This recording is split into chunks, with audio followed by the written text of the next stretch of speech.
দেখো পিতা দেখো, ওই পলকের পরে আমার সমস্ত শরীর বিক্ষত হয়ে গেছে পিতা। না, ভেঙে পড়ো না পিতা, এমনি ভাবে তুমি ভেঙে পড়ো না।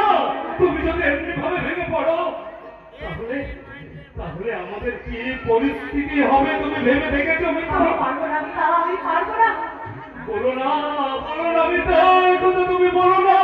যুদ্ধ যেতে তোমাকে করতেই হবে পিতা।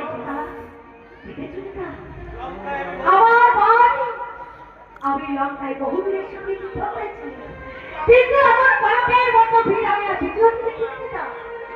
বলতে পারো পিতা, কে ওই বালক, কি ওর পরিচয়?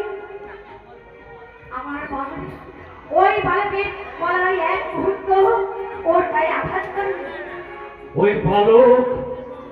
ওই বালক কে তুমি শুনবে পিতা? বালকটা বালক,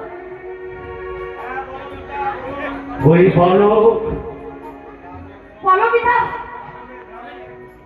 ওই বালক কে ওই বালক?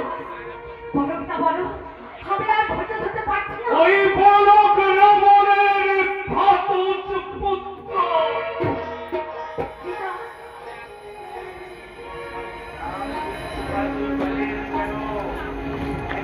না, মৃত্যুর ভয় তুমি পালিয়ে এলে কেন? এসো, যুদ্ধ করো। যদি যদি ক্ষত্রিয় সন্তান হয়ে তুমি ঘৃণা করছো যুদ্ধ? চুপ কর, মানে তুই চুপ কর। যুদ্ধ ভালো, আমার ধৈর্যের পা ভেঙে দিস না। যদি তোমার ভয় হয় তাহলে দশের দিনে ধান করে আমার কাছে ক্ষমা চাইতে পারো, আমি নিশ্চয়ই তোমাকে ক্ষমা করবো। করে দূর করতে পারো। হায়,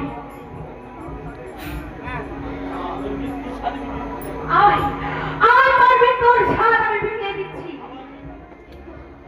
কিন্তু ওই বালকের সাথে আমি কি নিয়ে যুদ্ধ করবো? প্রভু রাম